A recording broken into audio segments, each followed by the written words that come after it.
Salut YouTube, j'espère que vous allez bien.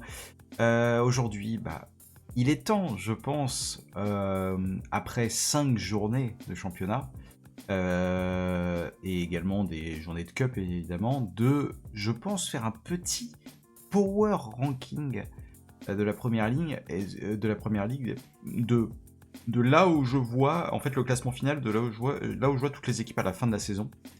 Et je me suis dit que c'était un exercice très intéressant et je vais être curieux de voir en fait le résultat. Alors j'ai mis Power Ranking numéro 1 parce qu'on va probablement en faire plusieurs dans la saison.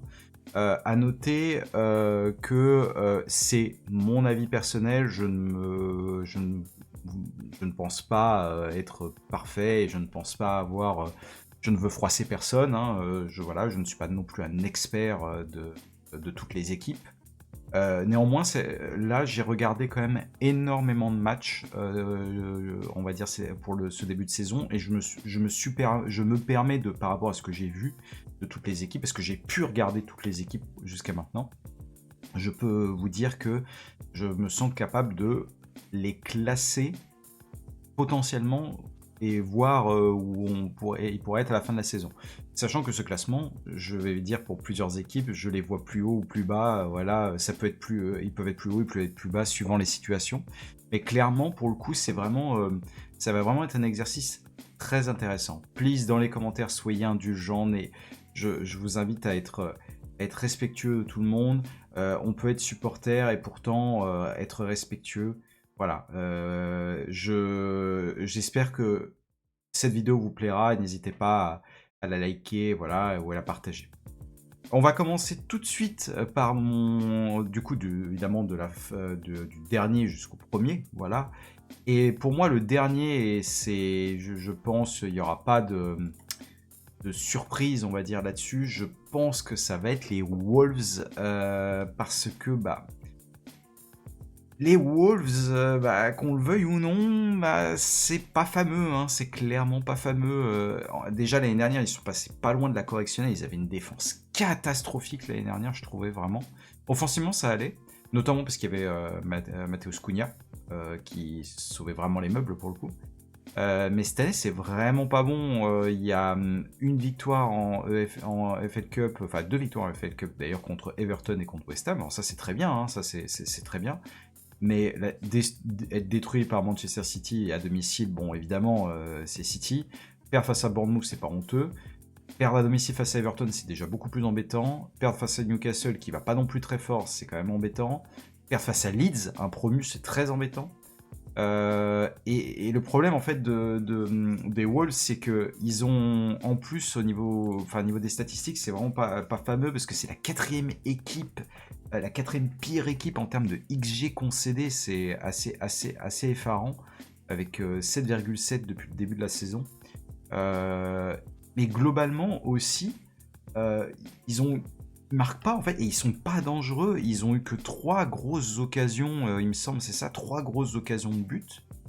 17ème en termes d'XG attendu, la deuxième pire défense, troisième pire attaque. Donc pour moi, je ne peux pas les mettre au-dessus que la dernière place.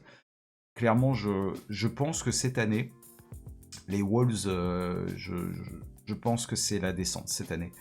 C'est un club qui est déjà descendu plusieurs fois en Championship. Je ne doute pas qu'ils vont réussir à remonter, mais bon, là, j'ai du mal à croire que les Wolves vont se sauver. Vraiment, j'ai du mal à croire. West Ham. Alors West Ham, c'est un peu particulier puisque, en fait, West Ham, ça a été pour moi une longue descente aux enfers. Ils ont réussi à un moment à monter. Ils ont gagné la Conference League d'ailleurs, il me semble. Ils ont gagné la Conference League il n'y a pas très longtemps de ça. Mais le problème de West Ham, c'est que clairement... Alors oui, il y avait une victoire notamment contre... alors du coup, c'est pas contre United, pardon, excusez-moi, c'était une victoire contre... Alors, non, il y a eu défaite effectivement contre Sunderland 3-0, défaite contre Chelsea, défaite contre les Wolves en Carabao Cup. Victoire 3-0 contre Nottingham Forest, mais Nottingham Forest qui allait très mal à ce moment-là. Je sais pas si c'était le moment où d'ailleurs Nuno Espirito Santo déjà avait été viré ou pas. En tout cas, voilà, je pense que le contexte, voilà. Défaite 3-0 à domicile face au rival de Tottenham, c'est quand même... Ça fait peur, et en plus le match, clairement, je sais pas si vous avez vu le match, il n'y a pas photo, hein. Il y avait clairement pas photo. Et défaite face à Crystal Palace, là, ça commence à faire beaucoup. L'effectif, pour moi, c'est pas un très bon effectif. Pour moi, il manque vraiment de talent dans l'équipe. Il y a Jarrod Bowen et il y a Lucas Paqueta qui, pour moi, sont restés. Mohamed Kudus est parti à Tottenham. Ça manque vraiment de talent, ça manque de renouvellement. C'est la pire défense de PL en termes de buts concédés avec 2,6 par match, qui est énorme. C'est vraiment énorme. Voilà, c'est la pire équipe actuellement en termes défensifs. Globalement, ils ont quand même joué déjà Chelsea, Tottenham. Donc, bon, je peux l'entendre qu'ils ont déjà joué des gros, c'est vrai. Mais ils n'ont rien montré face à Sunderland ni Crystal Palace. Et c'est face à ce genre d'équipe que tu dois montrer quelque chose. Alors peut-être que face à Crystal Palace, c'était quand même un petit peu meilleur que face à Sunderland. Mais c'est quand même pas suffisant. Et en plus, l'ambiance n'est vraiment pas bonne. Elle est vraiment pas bonne au niveau du club. Vraiment pas bonne. Donc West Ham, c'est pour moi l'année où ils vont descendre.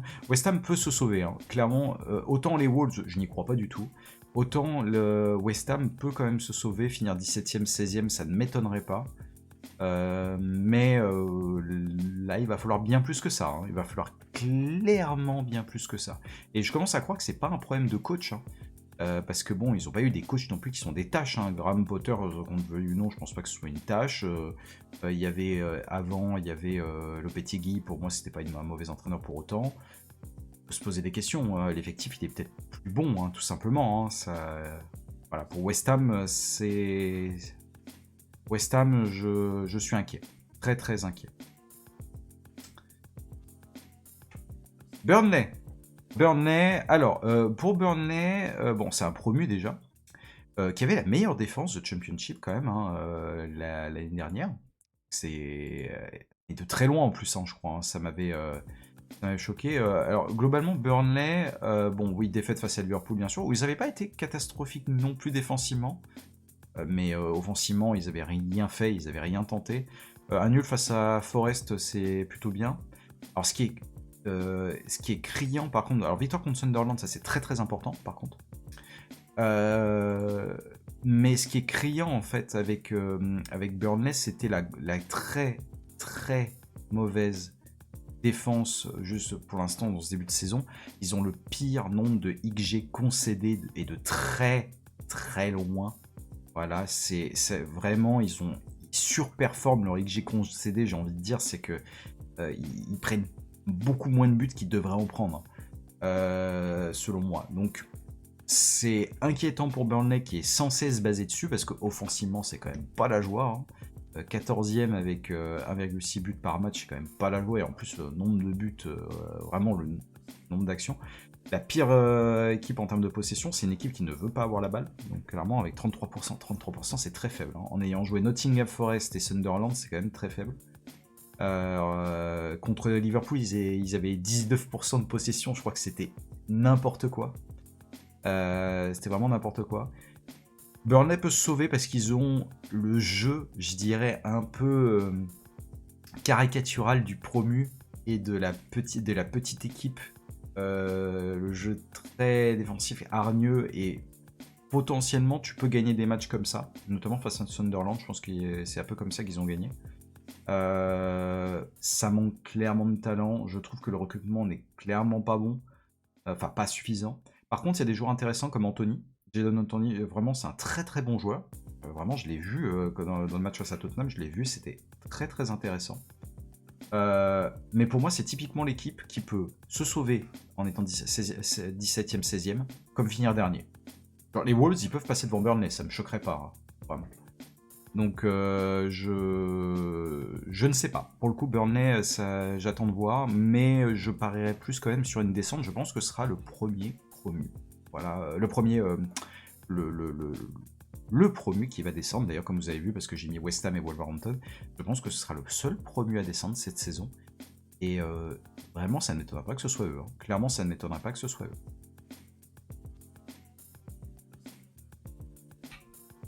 Brentford. Brentford, une équipe que j'aime beaucoup. Brentford. Pas parce que déjà Tottenham a pris Thomas Frank et que j'aime beaucoup Thomas Frank, bien sûr. En tout cas, j'aime beaucoup ce qu'il a apporté à Tottenham, on en parlera plus tard. Dans l'ensemble, alors déjà, Keith Andrews, qui est pas un mauvais entraîneur de ce que j'ai compris. Alors, je suis pas un expert de Keith Andrews, donc excusez-moi, mais d'après ce que j'ai compris, c'est pas un mauvais entraîneur. Faut se rappeler que Brentford a une des plus faibles masses salariales de toute la première ligue. C'est un peu leur modèle, hein. Ils achètent pas pour de grosses sommes, mais ils ont perdu quand même de sacrés joueurs. Ils ont perdu quand même Mbomo, Wissa, Norgard, je crois que c'est Norgard le troisième. C'est la troisième pire défense actuellement en termes on va dire de. D'ailleurs, on n'a pas regardé les matchs, ce serait bien qu'on regarde les matchs d'abord. Un nul face à Chelsea, ça c'est bien. Ça c'est très très bien. Défaite face à Fulham, ça me choque pas parce que Fulham c'est quand même une équipe solide. Victoire face à Bournemouth, ça c'était très intéressant en EFL Cup. Bon, après c'est en Carabao, hein, voilà. Victoire face à Aston Villa, ça c'est important. Défaite face à Nottingham, c'est un peu dommage. Défaite face à Sunderland, pareil, c'est un peu dommage. Sunderland qui est un concurrent direct pour moi. Donc il faut gagner ce genre de match pour Brentford. Après, en termes de statistiques, c'est la troisième pire défense, mais c'est quand même... C'est ce que j'avais noté. Globalement, ils sous-performent leur XG concédé. C'est que... c'est ce que j'avais constaté, c'est dans l'ensemble... Brentford, c'est la 8e équipe, la 8e pire équipe en termes de XG concédé, donc c'est comme s'ils étaient 13e, voilà, c'est ça. 13e, et quand t'es 13e était la 3e pire défense. Voilà, ils ont concédé en XG par match, ils ont concédé 6,8, et ils ont pris 10 buts. Ils ont pris 10 buts dans l'ensemble, parce qu'il y a eu 5 matchs, ouais, c'est ça, 10 buts. Ça fait quand même beaucoup hein, en termes de différence entre les XG concédés et les buts, donc il faut arriver à être plus tueur en défense. Après, en termes d'offensif, par contre, c'est pas mal en termes de XG. Être 11e pour un petit club de première ligue, c'est pas mal, c'est vraiment bien. Et en plus, ça joue bien, hein, Brentford, offensivement. C'est vraiment bien. Ils ont déjà joué Chelsea. Ils n'ont pas joué de très très gros non plus. Mais il va falloir que Brentford gagne des matchs importants, notamment contre Sunderland. Par contre, c'est vrai que maintenant, c'est une équipe qui ne veut plus du tout, qui est quand même moins joueuse, parce que c'est quand même une équipe qui a moins de possession. J'ai un peu peur quand même pour Brentford, parce que pour moi, ils peuvent descendre. Ils peuvent clairement descendre cette année. La perte de tous leurs joueurs majeurs, c'est quelque chose qui peut avoir un immense impact. Maintenant, je pense qu'ils sont vraiment capables de se maintenir. Ils peuvent finir plus haut. Ça me choquerait pas qu'ils finissent plus haut. Genre, vous me dites Brentford 13e, je dis ouais, ok, ça me choque pas. J'entends. Vraiment, j'entends.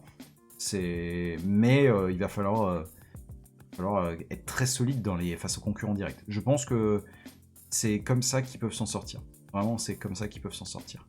Pour moi, ils ne seront pas relégués, mais ça peut malheureusement arriver. Leeds, un deuxième promu, vainqueur de la Championship la saison dernière. Oui, parce que c'est Leeds. Ensuite, c'était c'est ça, c'est Leeds, Burnley puis Sunderland, c'était ça. Leeds qui avait bien démarré. Il avait très très bien démarré avec une victoire face à Everton 1-0. Ce qui est quand même pas mal. Parce qu'Everton c'est un club ancré en première ligue depuis un moment. Puis ça a été quand même la destruction. La destruction massive face à Arsenal. Arsenal les avait vraiment détruits pour le coup. Il n'y a pas eu photo. Bon, l'avantage c'est par contre la Carabao Cup c'est déjà fini. Donc ils vont pouvoir se concentrer sur la première ligue. Un nul face à Newcastle, ça c'est plutôt bien. Parce que Newcastle c'est censé quand même être plus fort. Défaite face à Fulham, ça me choque pas non plus. Le match très important, la victoire face aux Wolves, ça c'est super important. C'est un match qu'il ne fallait pas perdre, donc ça c'est nickel. Prochain match face à Bournemouth et Tottenham. Attention quoi. Les matchs face à Burnley et West Ham seront hyper importants pour Leeds, par contre. Très très important. Leeds en plus c'est une équipe qui a quand même des bons joueurs. Calvert-Lewin c'est un bon recrutement je trouve. J'avais trouvé que c'était vraiment un bon recrutement pour une équipe qui veut jouer le maintien en première ligue. Après, bon, 17ème en possession par un match, bah, du coup c'est quand même une équipe qui ne joue pas beaucoup, qui manque, on va dire, de présence, on va dire, dans le jeu offensivement. Mais globalement, c'est quand même pas très bon. Défensivement, ça tient et ça prend des points dans les matchs importants, comme je l'ai dit, mais c'est... pour moi, ça va être comme le club dont on va parler après, c'est que ça peut très vite descendre, être relégué. Pour moi, Leeds peut être relégué aussi cette saison. Ça ne me choquerait pas. Clairement, ça ne me choquerait pas. Par contre, voilà, offensivement, ils vont devoir faire quand même un petit peu mieux, parce que c'est quand même insuffisant. 4,3 XG par match, c'est pas assez pour prétendre essayer de marquer plus d'ailleurs, parce que 0,8 buts par match, c'est quand même pas beaucoup. Mais ça peut totalement rester stable et rester à cette position-là. Donc pour moi, ça me choquerait pas de voir Leeds à la 16e place, comme les voir très légèrement plus haut, genre 15e ou 14e, ça me choquerait pas non plus. Et les voir 18, 19e, ça me choquerait pas non plus. Donc bon, on va voir comment ça se passe, mais il faudra être beaucoup plus dangereux offensivement pour espérer quelque chose. Vraiment beaucoup plus dangereux, sinon ça sera pas suffisant. Forest avec le retour en première ligue de notre ami Ange Postecoglou. Voilà. Je suis très content pour Ange Postecoglou qui soit de retour. J'espère que ça se passera bien pour lui. Ce sera quand même important. À noter que Nottingham, ils ont quand même quelque chose d'un peu important cette saison, c'est qu'ils jouent ils jouent la Conference League, c'est ça? Non, ils jouent l'Europa League, donc c'est encore plus dur. Ils jouent l'Europa League, donc ils auront des matchs en plus. Il y a eu pas mal de sagas cet été. Déjà, il y a Elanga qui est parti, donc c'est quand même important. Et ils ont surtout failli perdre Morgan Gibbs-White, et finalement il est resté. À voir s'il est resté vraiment en se disant je veux absolument rester, etc. Et je ne pense pas que c'était comme ça, donc j'attends de voir ce qui va se passer. L'histoire avec Nuno Espirito Santo, c'est quand même pas ouf, donc bon, j'attends de voir si Ange Postecoglou va pouvoir travailler dans de bonnes conditions. Après, est-ce qu'il a l'équipe pour faire son style de jeu? J'en sais rien. Vraiment, je ne sais pas. En tout cas, dans l'ensemble, la défaite 3-0 face à West Ham, c'est quand même pas acceptable. Défaite face à Arsenal, je peux l'entendre. Victoire face à Brentford, c'est très important. Le nul face à Burnley, c'est quand même pas ouf parce que t'es censé être meilleur que Burnley. Du coup, la défaite en Carabao Cup, l'avantage au moins c'est que t'es plus dans cette compétition, ça t'en fait une en moins. Et pour du coup l'Europa League, j'attends de voir parce que le problème de l'Europa League, c'est que c'est quand même, ça va beaucoup pomper dans l'énergie parce que c'est pas un effectif très chargé non plus côté Nottingham, donc ça va être assez intéressant de voir ça. Pour moi, ça peut être une année convenable. Quand je dis convenable, pour moi, c'est finir 10e. Nottingham Forest est capable de finir 10e. Ils sont capables. Pour moi, ils ne referont pas la même saison que l'an passé, c'est pas possible. En tout cas, pas avec l'Europa League. Et je le dis, que Nottingham Forest soit relégué, ça m'étonnerait quand même un petit peu. Je ne vois pas Nottingham Forest être relégué. Mais finir 17ème aux portes de la relégation, ça ne m'étonnerait pas non plus. C'est quand même beaucoup, on va dire, pour Nottingham. Qui par contre, on voit la grosse différence avec l'année dernière, qui était une équipe vraiment qui refusait d'avoir la balle. Là, cette année, ils sont déjà 5e en termes de possession. Alors c'est vrai qu'ils ont joué Brentford, Burnley et tout ça, donc ça, je peux entendre, bien sûr. Mais et en termes d'occasion, ils sont quand même pas si mal, en termes d'occasion de but. En termes d'XG, c'est un peu dommage, c'est pas assez. À mon sens, c'est quand même pas assez. Mais bon, on va voir comment Ange Postecoglou du coup gère son équipe. Il concède trop d'occasions, mais après c'est propre des équipes d'Ange Postecoglou, j'ai envie de dire. Donc voilà, ça peut finir plus haut, comme je le vois quand même pas descendre. Clairement, je vois pas Nottingham descendre, mais ça pourrait être une grosse surprise. Ça pourrait clairement être une grosse surprise. Les Black Cats avec Sunderland. Alors Sunderland, comment dire, Sunderland. Un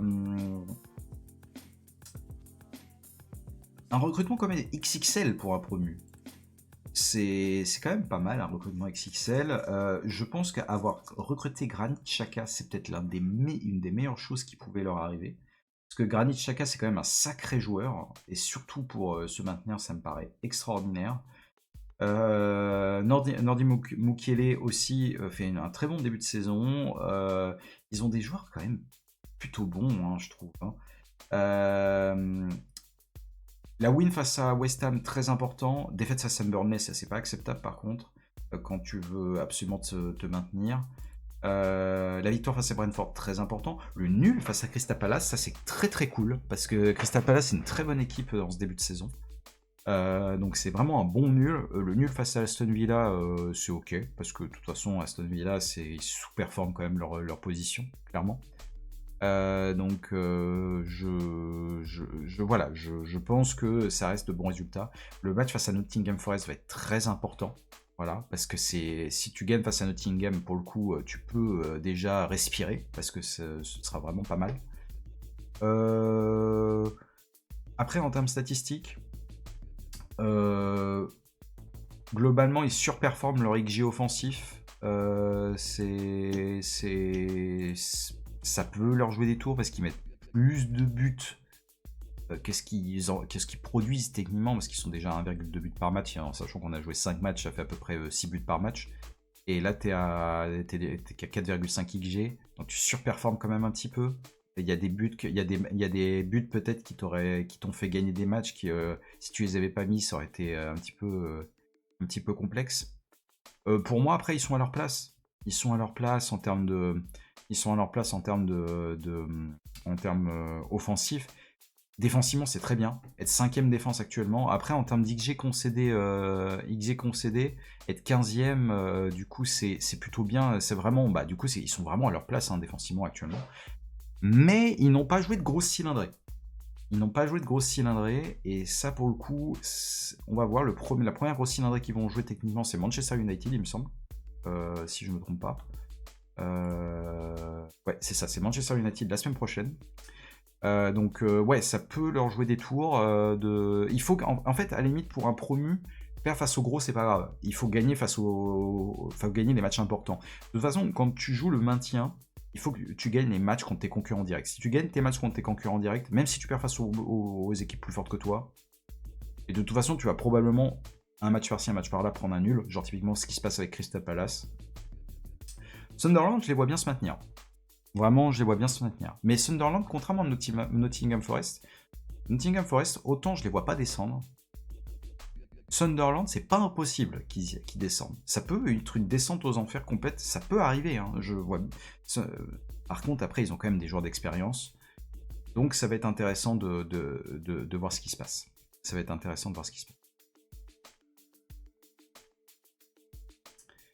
Aston Villa. Alors, on va attaquer le premier gros de l'année dernière, qui probablement va sous-performer cette année.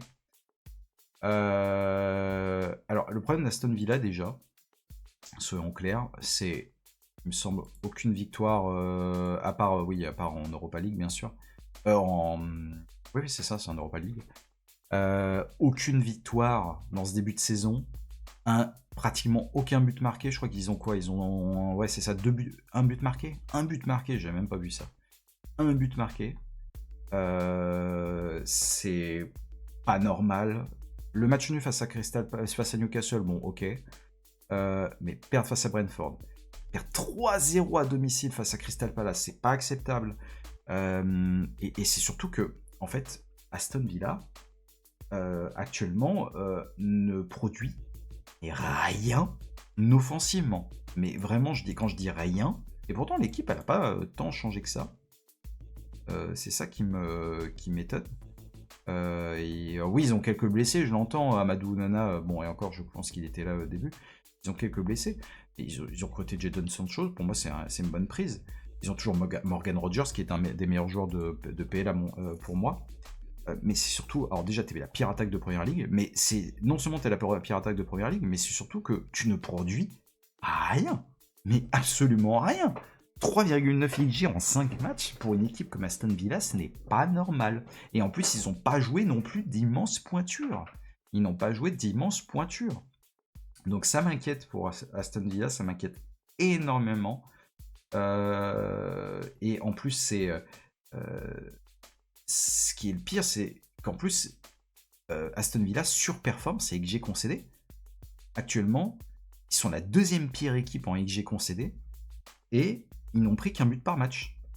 Ils ont pris en gros 6 buts, alors qu'ils auraient pu en prendre 8. Ça aurait pu être encore pire. Maintenant, Aston Villa, ça peut être totalement l'équipe qui se remobilise complètement. Je ne crois pas qu'Aston Villa descendra. Je pense que c'est un accident ce qui se passe en ce début de saison. Ça doit se remobiliser. L'effectif n'a pas tant changé que ça. Offensivement, ça doit trouver des solutions. Ce n'est juste pas possible de ne pas arriver à avoir plus de buts que ça. Voilà. Il y a toujours les très bons joueurs de l'an dernier. Il y a toujours McGinn. Il y a toujours du coup Matikage qui est pour moi encore toujours bon, même si je déteste le joueur, c'est toujours bon. Pau Torres c'est censé toujours être bon comme joueur. Mosquera c'est bon pour moi. Mosquera c'est un bon joueur. Lucadine ça reste super bon. Madsen c'est bon. Voilà, bon les gars, faut vous réveiller un petit peu. Hein. Faut vous réveiller. Je vois quand même Aston Villa remonter. Mais ça va être chaud. Hein. Ça va être chaud. Hein. Il va falloir pas perdre trop de points en ronde non plus. Mais je vois clairement pas Aston Villa descendre. Je n'imagine pas Aston Villa descendre. Juste clairement pas. Brighton. Brighton, c'est quand même les vrais casse-pieds par excellence parce que Brighton, ils sont quand même vraiment capables d'embêter n'importe qui. C'est typiquement l'équipe très difficile à jouer. Mais c'est une équipe qui, dans l'ensemble, c'est une équipe qui vraiment manque de constance en fait. Quand on voit les affrontements qu'ils ont eus depuis le début de saison, nul face à Fulham, bon c'est ok, en gros c'est à peu près du même niveau on va dire. Défaite face à Everton, c'est à peu près du même niveau, donc voilà.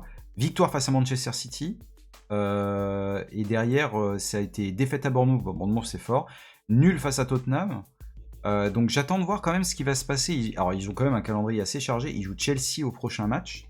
Par contre les Wolves, Wolves et Newcastle, ils doivent envisager de gagner. Vraiment, c'est important. Déjà, j'aime beaucoup Brighton sur un truc. Ils ont quand même un effectif très sympa. En plus, ils sont bien coachés. C'est Fabian Hursteler, c'est ça, je crois qu'il s'appelle le coach. Il me semble, hein, je veux dire n'importe quoi. Ouais, Fabian Hursteler. Qui est jeune, en 32 ans pour un coach, il est vraiment très très jeune. C'est une équipe pas comme les autres, Brighton, parce que certes ils ont moins de possession qu'avant, peut-être parce qu'ils ont aussi des joueurs qui manquent, genre Joao Pedro qui est parti, entre autres. Ils ont failli perdre Baleba, voilà, mais heureusement Baleba est resté. Mais ça reste une équipe qui est plutôt joueuse, hein, parce qu'ils ont beaucoup de XG, hein, 5e attaque en termes de XG attendu, c'est bien, et seulement 6e, non en vrai ça va, 6e attaque ça va, c'est pas trop mal. En termes du coup de défense c'est pas mal aussi, c'est moins pire c'est en vrai, comme c'est une équipe très joueuse à la base, c'est un peu normal, mais ils ont quand même des faiblesses structurantes en défense je pense. Brighton je suis pas inquiet, je les vois pas descendre, vraiment je les vois pas descendre. Et c'est bien parce que c'est une équipe qui s'est vraiment bien installée en première ligue. S'ils arrivent à serrer la vis en défense, je les vois vraiment aller loin. Et à revenir, ils peuvent jouer l'Europe encore, ils peuvent jouer la Conference League, c'est possible. C'est vraiment possible. En tout cas, j'y crois pour Brighton pour ça. Everton, c'est la bonne surprise. Et c'est en grande partie, je pense, lié à l'arrivée de Jack Grealish, je pense. Jack Grealish est vraiment une très bonne recrue. Très très bonne recrue. Moi, j'étais persuadé que Jack Grealish restait un très bon joueur et qu'il lui fallait juste aller dans un club où il allait être au centre de tout. Bon, en tout cas, c'est vraiment cool. Bon, la défaite à Leeds en inauguration de la première ligue, je dis bon, ça pourrait être pire. Victoire face à Brighton, ça c'est très bien. Victoire face aux Wolves, même si ça n'a pas été facile, c'est important. Nul face à Aston Villa, c'est ok. La défaite face à Liverpool, ça va. Ils sont éliminés de la Carabao Cup, donc en vrai c'est plutôt une bonne nouvelle, je dirais, parce que pour un club comme ça, c'est quand même important de se concentrer sur le championnat. Dans l'idée, c'est une équipe qui a une progression à l'intérieur avec Endai qui est vraiment très très bonne progression. Pickford tient plutôt bien la baraque. En termes d'attaque, c'est 1,2 buts par match, c'est pas mal. Il marque des buts et je pense que c'est ce qui manquait l'année dernière. Il leur manquait vraiment quelqu'un qui pouvait faire de la gestion du jeu et Grealish s'en sort vraiment bien dans ce cadre-là. Et Ndiaye est vraiment tueur maintenant. Mais je pense qu'Ndiaye est tueur aussi en grande partie parce qu'il y a Grealish et ça c'est quand même important. Très bonne défense, un but par match seulement concédé. Alors c'est vrai qu'ils ont joué que Liverpool en grosse équipe. Donc c'est aussi ça qui joue. Par contre, ils ont quand même pris 2 buts face à Wolverhampton. Et ils sont ok en termes de XG produit par rapport à leur attaque, c'est convenable. C'est plutôt convenable. Par contre, c'est vrai qu'ils concèdent beaucoup d'occasions. 7,1 XG concédé, c'est beaucoup. Il va falloir qu'ils fassent attention défensivement. Surtout que Pickford ne pourra pas toujours gérer. Mais cette année, pour le coup, autant l'année dernière, j'aurais envisagé que Everton soit dans les bas-fonds. Et finalement, ils n'ont pas été, pas tant que ça. Et je pense que Everton, va rester. Everton peut potentiellement jouer l'Europe, mais je les vois pas vraiment. Ils seront pas en position de relégable, quoi. C'est vraiment. Je ne crois pas qu'ils seront en position de relégable. Donc pour le coup, cette 11e place pour Everton me convient. Newcastle, je pense qu'on va se retrouver dans une situation qui est la même qu'ils ont vécu la saison dernière. Non, la saison dernière, pas la saison dernière. Il y a 2 ou 3 saisons quand ils étaient en Champions League. Le problème de Newcastle, c'est que l'effectif n'est vraiment pas assez fourni du tout pour jouer sur tous les tableaux. La dernière fois qu'ils ont joué en Ligue des Champions, ils ont fait une saison difficile en Première Ligue. Et dans l'ensemble, je pense que c'est quand même une équipe qui vraiment est vraiment défensivement et moins bonne. Là, pour le coup, les résultats, ils sont un peu tronqués parce qu'ils jouent pas si mal que ça, notamment face à Liverpool. S'ils n'avaient pas eu cette exclusion d'Anthony Gordon, qui pour moi est une exclusion extrêmement bête, pour moi, ils avaient vraiment l'occasion d'y aller. Alors, gagner que 1-0 face aux Wolves, c'est un peu léger, je trouve. Mais le reste, ça tient. Bournemouth, c'est quand même très bien d'avoir pris un résultat à l'extérieur, donc c'est plutôt bien. Je pense clairement qu'il manque quelque chose. Le problème, c'est pas tant défensivement, parce actuellement, ils sont premiers en XG concédé quand même. C'est pas horrible pour autant. Voilà, ils sont dans les... C'est pas horrible pour autant. Ils sont dans les C'est ce que j'avais vu, oui, ils sont premiers en XG concédé, ils ont concédé très très peu, donc défensivement ça tient. Par contre, c'est vrai qu'en plus quand tu joues Liverpool et Bournemouth, c'est vraiment très bien, je trouve. Ils concèdent beaucoup d'occasions qui n'ont pas été vraiment punies aussi. C'est des petites occasions, mais bon, clairement, c'est offensivement que ça va pas. C'est vraiment offensivement, ça va pas. 18e attaque. Quand t'es Newcastle, c'est pas normal. L'arrivée de Voltema 2 pour l'instant ne fait pas effet. Elanga, c'est bien, mais ça fait pas effet non plus. Et Voltema 2, même si c'est un très bon joueur, ça ne remplace pas Isak, quoi. Ça ne remplace pas Isak. Attendons de voir. Moi, c'est vraiment la multiplication des compétitions qui risque de toucher Newcastle. Donc j'attends de voir ce qui va se passer. Une 10e place m'étonnerait pas. Qu'il soit plus bas ne m'étonnerait pas non plus. Et qui joue pour la conférence ou la Ligue Europa ne m'étonnerait pas non plus. Mais je suis un peu quand même inquiet pour Newcastle. Une 10e place me semble totalement envisageable. Crystal Palace, pour l'instant, c'est la bonne surprise parce que c'est une des deux seules équipes qui n'a pas perdu depuis le début de saison. Alors certes, ils ont que 2 victoires, mais ils ont 3 nuls. Et ils n'ont pas joué que des équipes de peintres, hein, quand même. Ils ont joué Chelsea. Faire un nul face à Chelsea, c'est quand même pas mal. Ils ont gagné le Community Shield, ce qui est super bien. C'est vraiment très bien. Ça, c'était avant le départ de Eze, du coup. Je crois d'ailleurs, Chelsea, c'était aussi avant le départ de Eze. Il me semble. Nul face à Nottingham Forest, c'est ok. Victoire face à Leicester, 3-0 face à Aston Villa, c'est super bien. C'est très très très bien. Et malgré la perte d'Eze, je trouve que c'est vraiment pas mal. Ils sont allés gagner à West Ham, il fallait le faire. Maintenant, Liverpool à nouveau encore demain. Donc on va voir ce qui va se passer. Il y aura des matchs qu'il faudra absolument gagner pour Crystal Palace. Mais dans les statistiques, en vrai, c'est vraiment bon, quoi. Vraiment bon en termes notamment, et ça qui est défensif, le fait que Marc Guéhi ait été conservé, ça c'est quand même une super nouvelle. Et offensivement, ça tient. 6e attaque, c'est vrai, en ayant quand même une bonne production de IG, 8,5, c'est très très bien, donc c'est une équipe très dangereuse. Ils ont des très bons joueurs. Alors pourquoi je les mets aussi bas? Pour moi, c'est la multiplication des matchs qui va faire mal, un peu comme Newcastle. Premier point. Deuxième point, je pense que le départ de Eze va quand même faire beaucoup de mal. Ça, c'est le deuxième point. Et le troisième point, il suffit qu'il y ait un tout petit peu de blessés, que des joueurs majeurs comme Wharton, même Mateta, je le compte dedans, parce que Munoz, c'est quand même pas la même chose. Munoz, c'est ça? Non, c'est pas Munoz qui est derrière lui. Enfin, en gros, derrière Mateta, ça manque un peu. J'ai hâte de voir ce qui va se passer pour Crystal Palace. Une 9e place serait, on va dire, quelque chose de totalement logique au vu de ce qu'on imagine comme niveau pour Crystal Palace. Par contre, le plus, ce serait pas étonnant non plus, quoi.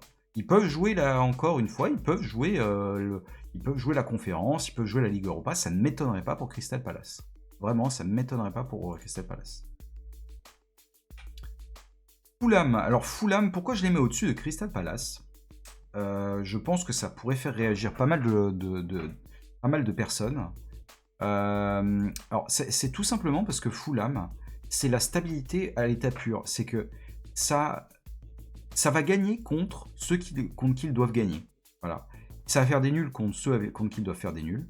Et ça va perdre contre ceux contre qui ils doivent perdre. Genre contre Chelsea, par exemple, c'est logique qu'ils perdent. Ils gagnent contre Leeds, c'est logique. Contre Brentford, c'est logique. Voilà. Donc ce qui serait logique, c'est qu'ils fassent nul comme contre Aston Villa où ils gagnent, vu leur position. Mais c'est clairement un effectif qui s'est pas tant renouvelé que ça. C'est pas clairement un effectif qui vend du rêve, hein. Mais ils sont mid partout. Clairement, ils sont mid partout. Ils sont au milieu.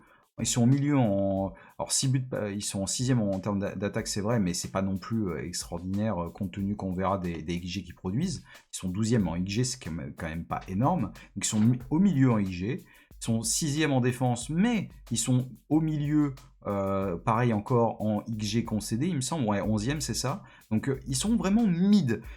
Fulham, ils seront entre, pour moi, la 13e et la 7e place. Ils iront, pour moi, pas plus haut. Je vois pas.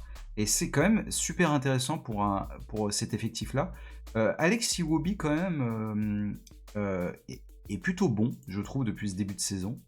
C'est quand même pas mal. Ryan Sessegnon aussi est pas mal. Joachim Andersen fait pas mal de taf aussi.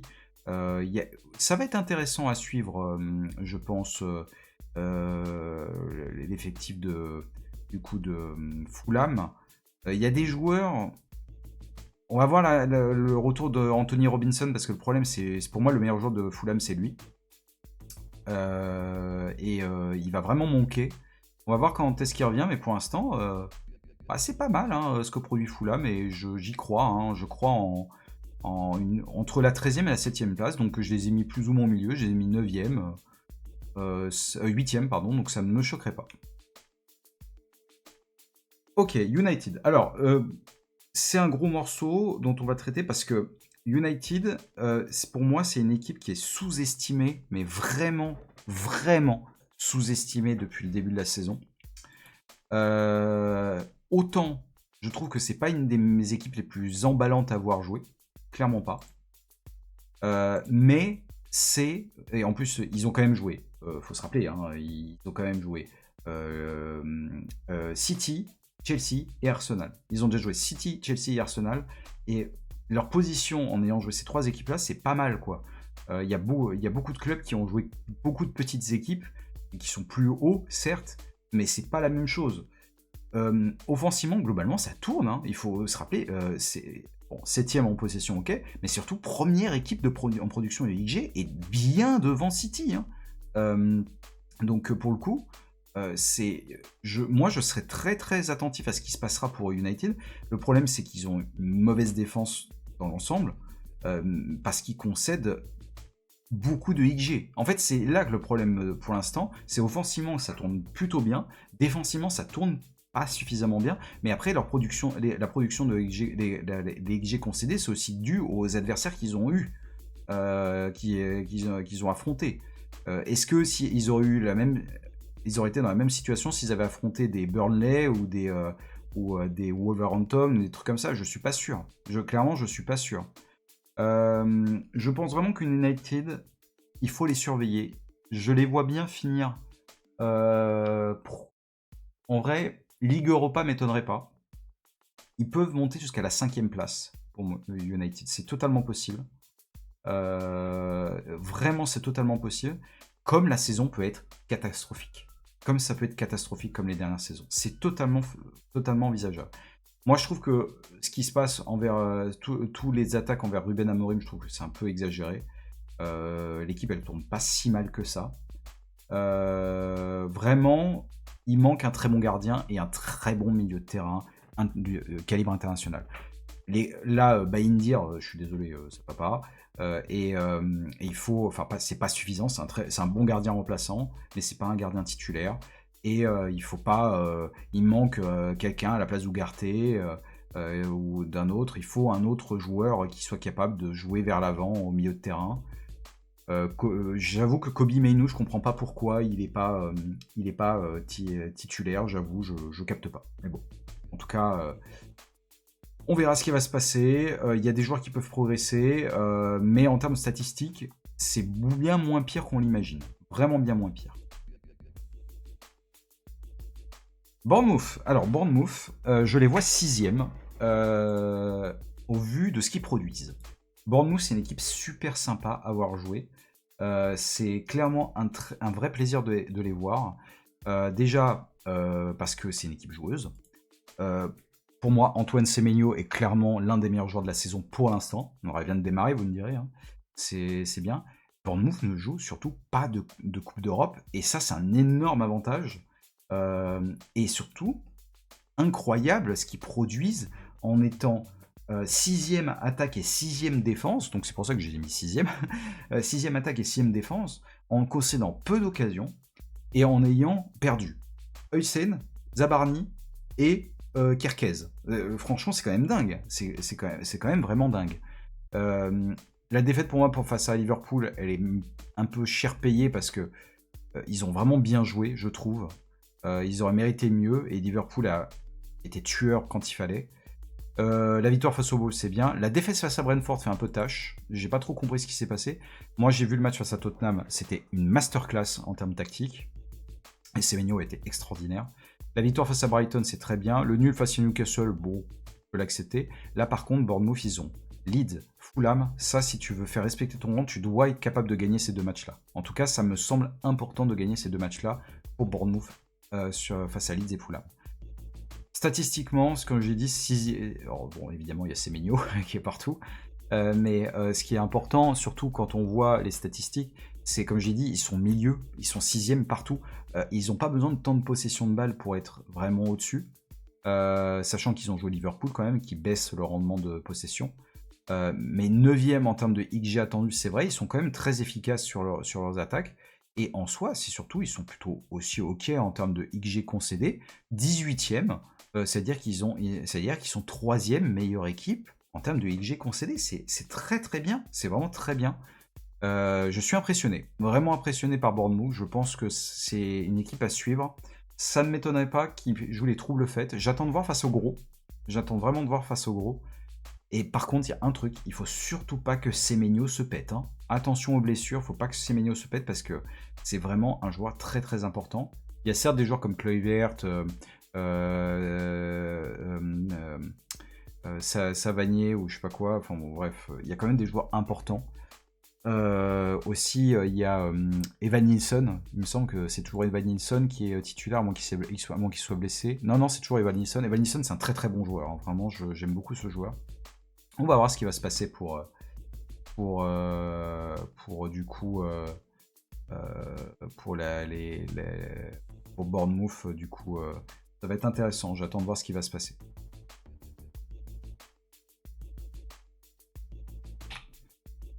Mes Spurs, Tottenham. Alors, Tottenham, du coup, ça va être très intéressant parce que je pense je pense qu'on les voit peut-être un peu trop beaux actuellement. Les résultats parlent pour eux, c'est vrai.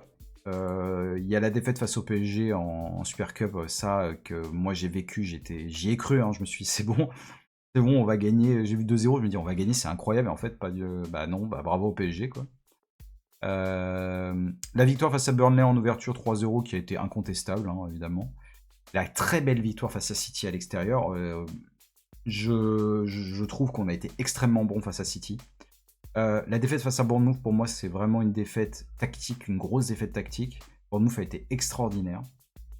Il y a la victoire face à West Ham. West Ham va très mal, mais très belle victoire aussi. Le match face à Villarreal, je l'ai vu, c'était quand même pas ouf, donc je sais pas ce qui va se donner. Le nul face à Brighton, alors honnêtement, le nul face à Brighton, pour avoir vu le match, je peux vous dire que Brighton a joué magnifiquement les coups. Il y a eu un peu de malchance aussi pour Tottenham. Après, Vicario s'est troué sur le deuxième but. Pour moi, c'est vraiment une grosse faute de main. Donc à voir ce qui va se passer. Je pense que ça aurait mérité une victoire pour Tottenham face à Brighton. Et du coup, ils n'auraient pas été dans cette situation. Ils auraient été deuxième du classement. Les Wolves, normalement, ça va être formalité. Quand tu es Tottenham, ça va être une formalité de jouer les Wolves. Et là, il y a un bel enchaînement où Tottenham peut monter. Ils ont quand même joué City. À voir. En statistiquement, c'est pas une des... en fait, c'est troisième attaque, troisième défense. C'est ce que je voulais voir. Deuxième attaque, ouais, troisième attaque, troisième défense. Mais avec un nombre de XG, 10e en XG produit, et surtout aussi 13e en XG concédé. Alors du coup, c'est à peu près au mid. Donc pour l'instant, Tottenham surperforme ses XG concédés et produits. J'attends de voir. En plus, c'est quand même une équipe qui est dernière en termes d'interception par match. Alors ça, j'avoue que j'ai été un peu surpris quand j'ai vu ça. Je ne m'y attendais pas. C'est une équipe qui subit plus, on va dire, quand elle défend plus en récupérant la balle via des 6 mètres ou via des touches. En gros, la pression qui est mise fait faire des erreurs techniques plutôt que des pertes de balles, on va dire. Plutôt que des interceptions. Voilà. Donc ça va être intéressant de voir ce qui se passe. Pareil, attention aux blessures. Il y a déjà Kulusevski, Maddison, Radu Dragusin aussi qui est encore blessé, qui devrait arriver bientôt, là, mi-octobre. Ce qui est bien parce que c'est quand même important. Kota Takai, c'est aussi important, j'attends de voir. Ben Davis, moi je vous le dis, hein, il y a un monde où je pense qu'il ne joue pas de la saison. Je vous le dis, c'est quand même possible. Ibissouma, pareil, je sais pas quand est-ce qu'il va jouer. Il a une blessure, mais je sais pas quand est-ce qu'il va jouer. Matarsar, il est marqué blessé, mais apparemment c'était juste une alerte. Mais il y a quand même déjà énormément de blessés côté Tottenham, c'est quand même une dinguerie. J'avoue que je capte pas. Solanke, Randall Colomwani qui vient d'arriver, Kulusevski, Maddison, Ibissouma, Kota Takai, Ben Davis, Radu Dragusin, ça fait quand même beaucoup. Donc la profondeur d'effectif va être importante. On va voir avec l'accumulation des matchs, la Ligue des Champions peut faire mal aussi. Mais bon, il y a quand même une belle profondeur d'effectifs. Ça va jouer à pas grand-chose, je pense, pour les places à la Ligue des Champions. J'y crois. Je pense que Tottenham est capable de monter à la 4e place, voire la 3e. Mais je les vois pas spécialement plus haut. Et Tottenham est totalement vraiment capable de finir 8e. Ça m'étonnerait pas non plus. Clairement, ça m'étonnerait pas non plus.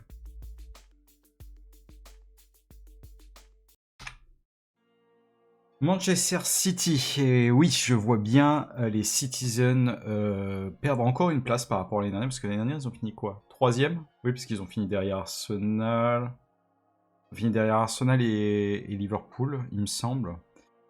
Je pense clairement que, en fait, City, j'ai du mal à comprendre, c'est les montagnes russes vraiment avec City. C'est clairement les montagnes russes.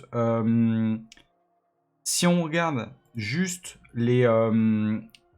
évidemment, sur les résultats purs, City est capable de coller 4-0 aux Wolves, mais ils sont capables de perdre à domicile face à Tottenham, de perdre face à Brighton. Bon, Brighton, c'est quand même pas simple. De détruire United, et pour le coup, ils ont vraiment détruit United, pour avoir vu le match. De faire match nul face à Arsenal, mais d'avoir quand même énormément subi. Donc, bon...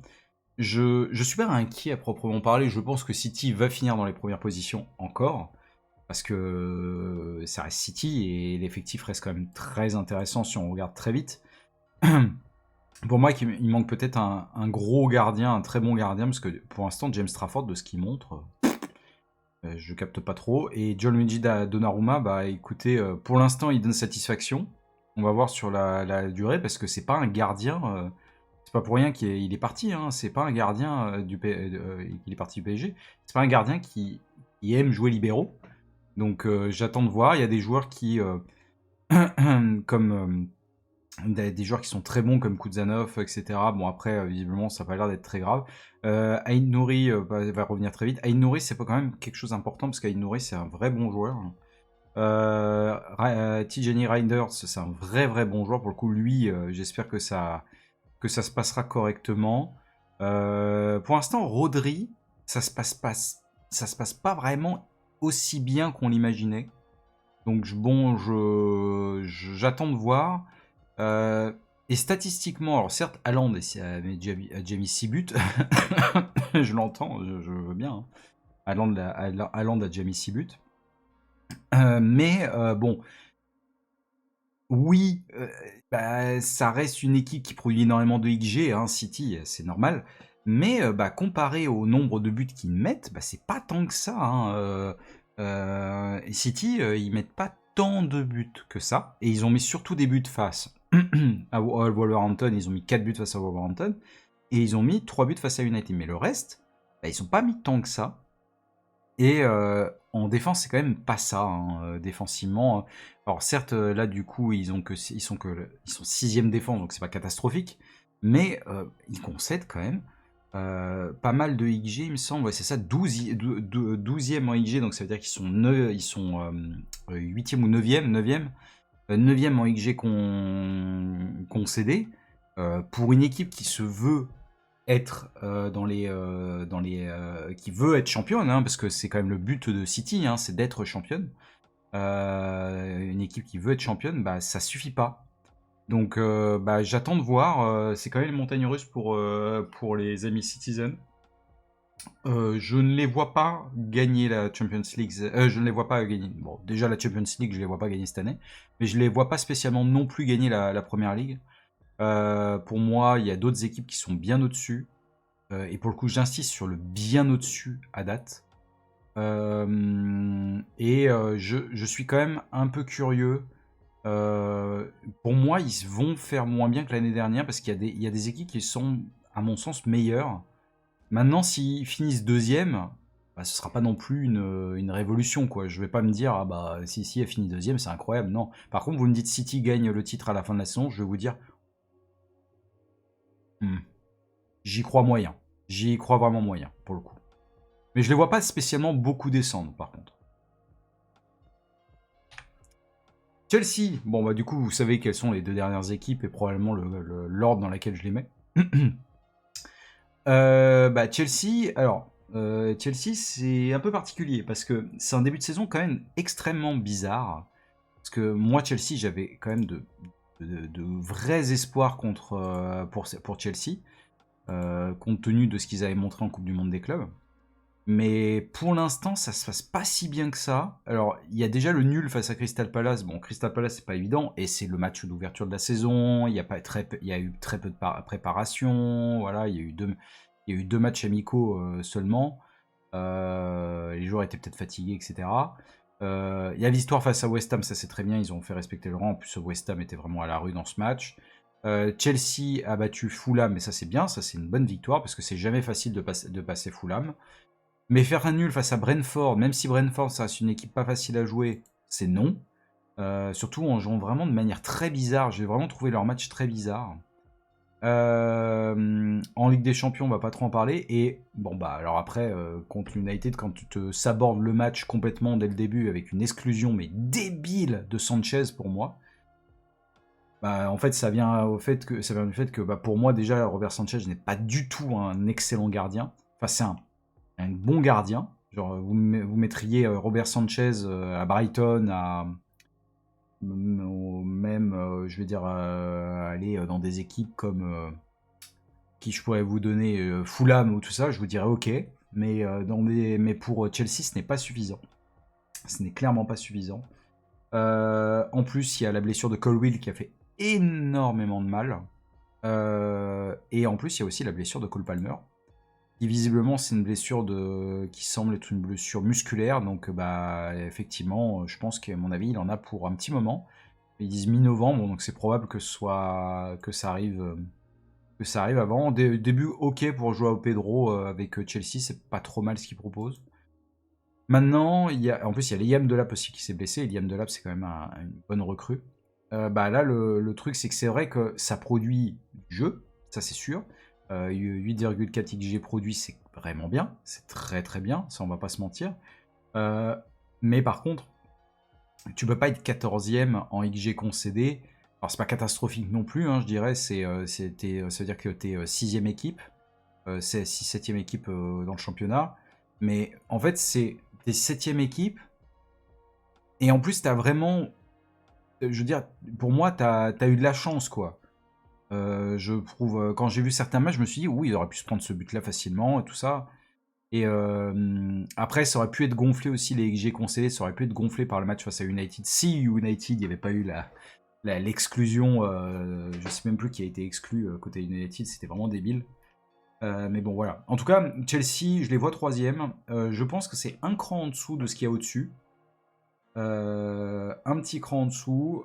Si Chelsea finit 2e, ça ne me choque pas. Pareil que.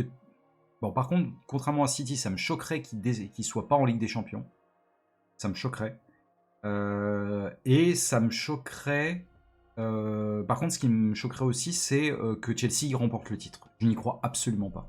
Vraiment, je n'y crois absolument pas. Et en plus, pour l'instant, Chelsea n'a joué aucun adversaire, à part United, et encore United c'est un peu particulier, n'a joué aucun gros adversaire.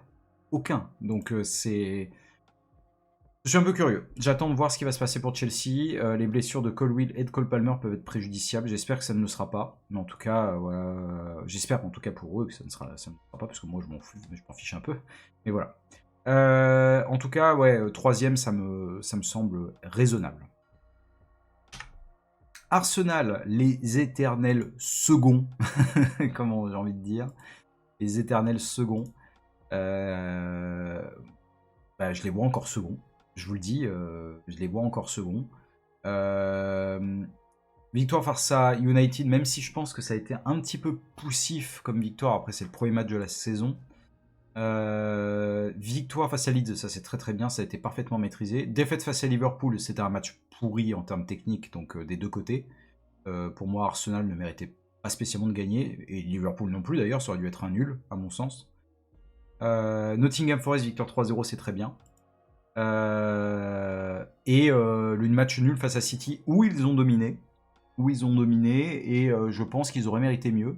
Mais c'est là du coup que se pose toute la question. C'est que, ok, ils auraient mérité mieux, mais si c'est toujours la même chose en fait avec Arsenal, c'est toujours la même chose. T'as beau en fait avoir T'as beau avoir la meilleure défense du championnat, parce que, bon, clairement, il laisse tellement peu de place aux adversaires en défense, ça, voilà. C'est 3,3 XG concédé en 6 matchs, c'est rien du tout. Alors certes, il y a eu Leeds et Nottingham Forest, j'entends, mais bon, c'est quand même rien du tout, surtout quand tu as joué City et Liverpool. Donc voilà, pour moi, la défense d'Arsenal, elle est plus approuvée, elle est extraordinaire cette défense, c'est une des meilleures du championnat, clairement, voire la meilleure du championnat.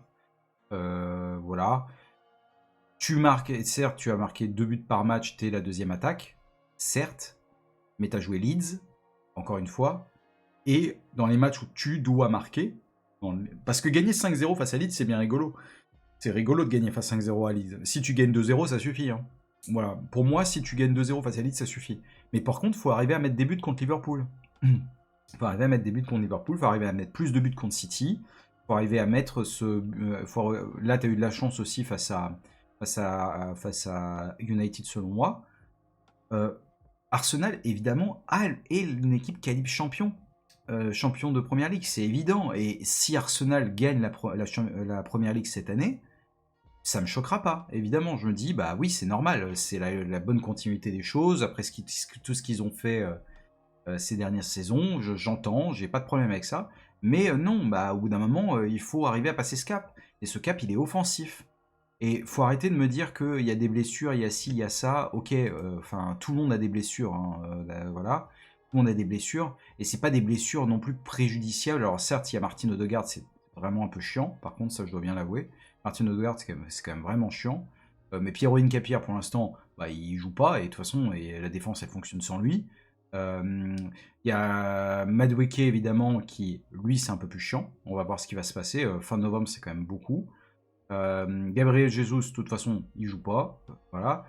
Kai Havertz va bientôt revenir, on va voir ce qui va se passer. Mais t'es censé avoir du matos, hein. T'es quand même censé avoir du matos quand tu regardes l'effectif.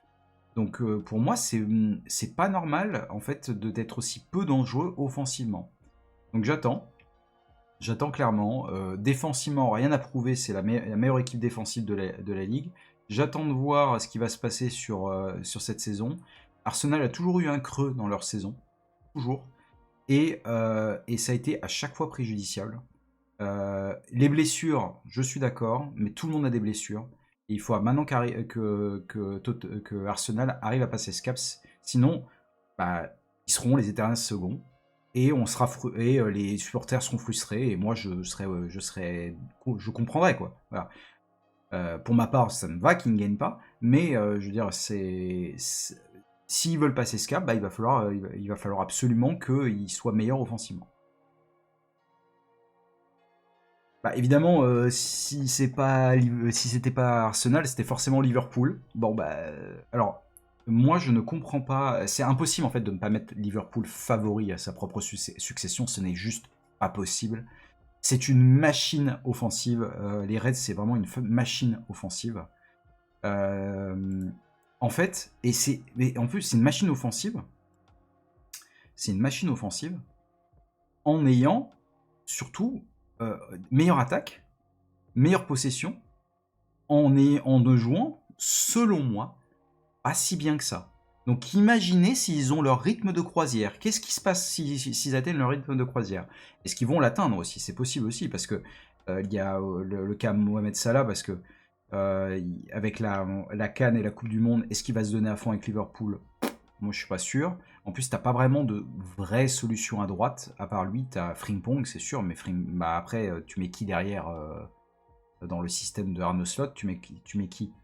Donc, bon, clairement, c'est vraiment, en termes offensifs, c'est extraordinaire. Mais ce qui est dingue, c'est que c'est la meilleure attaque avec une production d'XG ils sont 8e en production d'XG.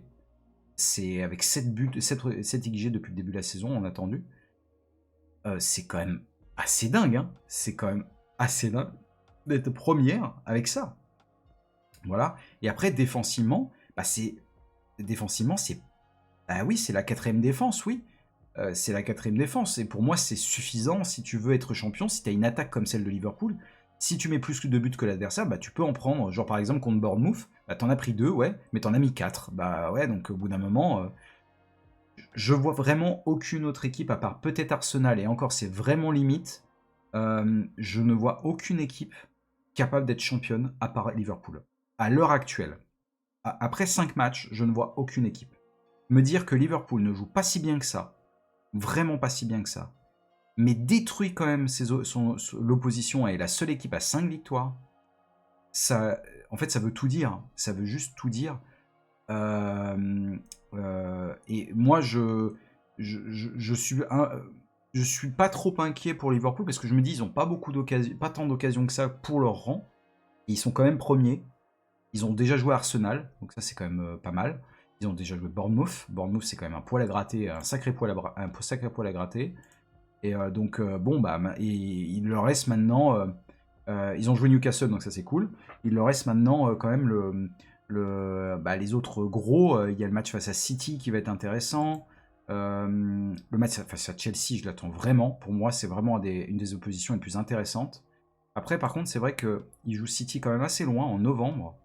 Et ils jouent et après ils jouent qui? Et ouais, Tottenham ils les jouent en décembre. Et après, il les rejoue assez vite, je crois, j'ai vu ça. Non, il les joue en mars après, donc en vrai, ça va. Donc bon, il y a quand même de sacrés clients qui vont se mettre devant eux. Je ne vois pas qui peut être champion, à part Liverpool, à date. C'est ma conclusion.